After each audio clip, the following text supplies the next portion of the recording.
zaman katanya anak Betawi nggak berbudaya katanya.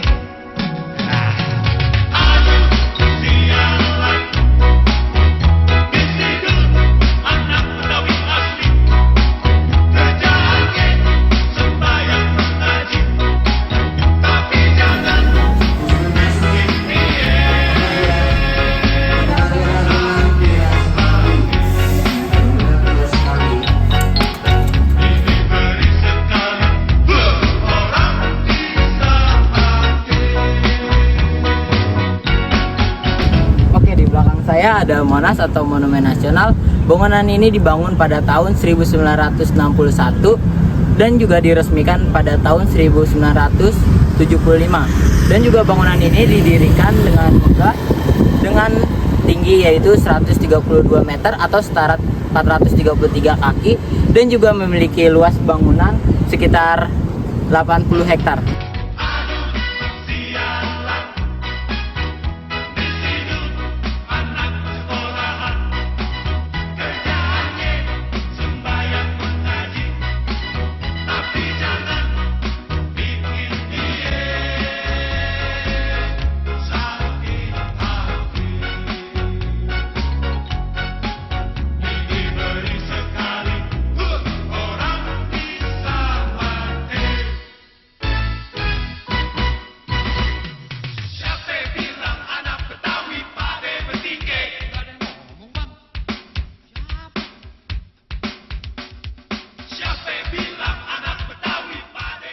Monumen Nasional ini adalah simbol perjuangan dan kemerdekaan Indonesia. Dalam konteks sejarah, Monas juga mencerminkan interaksi antara budaya Belanda, Jepang, dan Indonesia. Pemaparan ini bertujuan untuk mengeksplorasi bagaimana ketiga budaya ini saling berinteraksi dan mempengaruhi perkembangan Indonesia.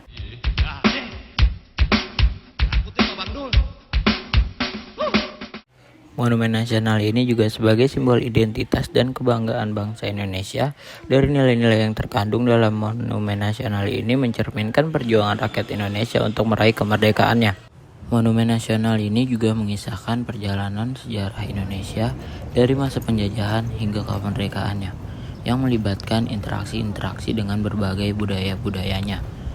Monas ini atau Monumen Nasional menjadi tempat berkumpulnya masyarakat untuk merayakan kemerdekaan dan mengenang perjuangan para pahlawan. Di sini saya akan menjelaskan kepada Mas Gufron tentang pembebasan Irian Jaya pada 1 Mei 1963. Oke, di sini pembebasan ini untuk upaya mengembalikan Irian Jaya ke pangkalan Republik Indonesia dan melalui perundingan yang selalu gagal.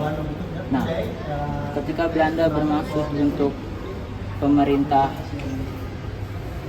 boneka di Irian Jaya, nah tersebut Presiden Soekarno ini mengumumkan Trikomando Rakyat pada tanggal 19 Desember tahun 1961 di Jakarta.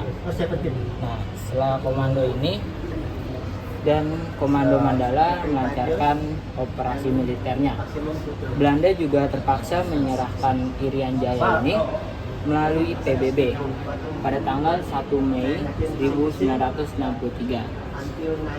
Nah, setelah itu berlangsungnya upacara di sini sebagai penyerahan Irian Jaya kepada Indonesia yang mewakili dan diwakilkan oleh Sujarwo Chandra Negoro di Jayapura. Anak Betawi nggak berbudaya katanya.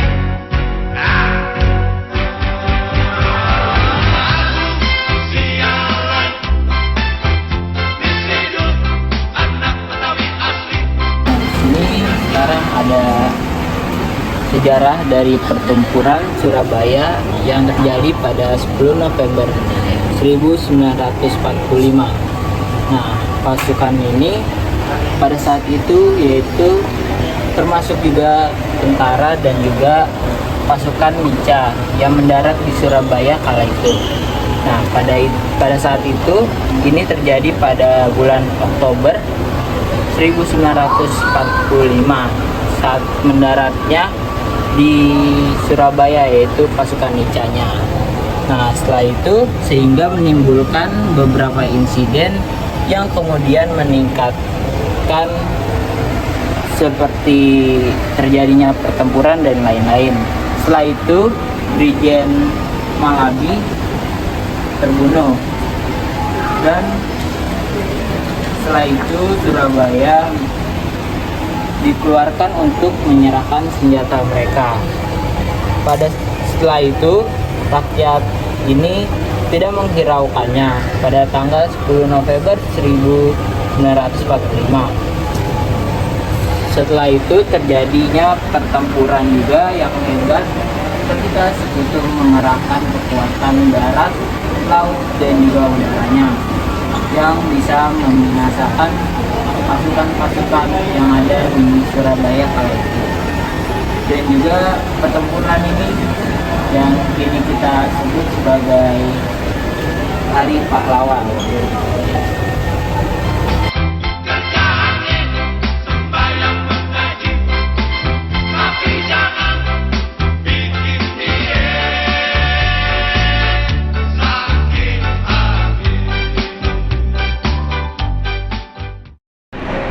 Oke, sekarang saya bersama dengan siapa, Kak? Winda. Kak Winda. Ya. Oke, saya bersama Kak Winda. Sekarang kita tentang perang di Penogoro pada tahun 1825 sampai 1830.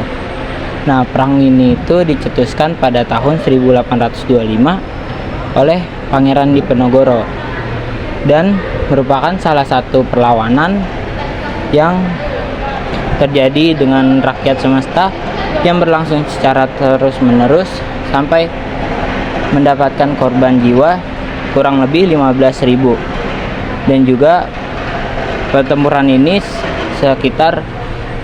di sekitar Kali Bogowonto dan juga di Penogoro. Pangeran ini berhasil mengalahkan pasukan kavaleri dari Belanda dengan menangkap perangkap secara berkedok perundingan, dan akhirnya Pangeran Diponegoro ini ditangkap di Magelang pada tanggal 28 Maret 1830.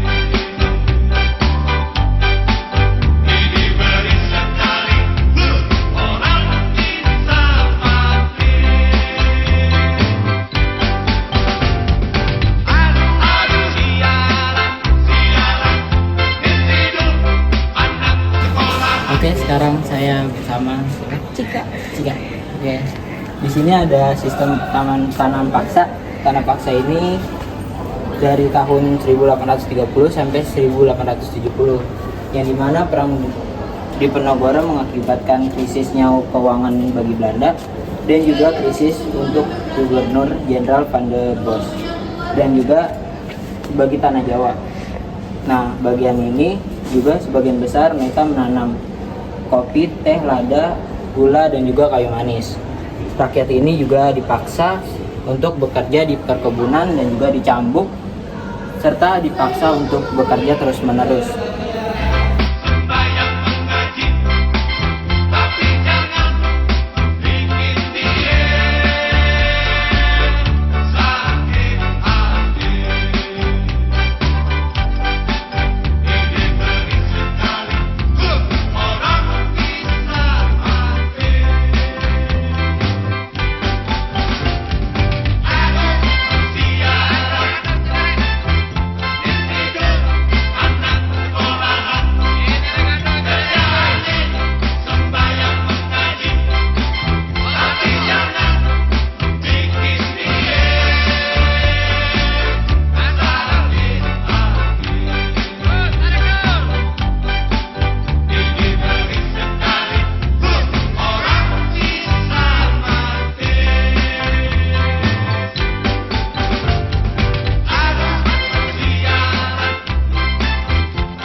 Video saya udah kelar. Ya udah.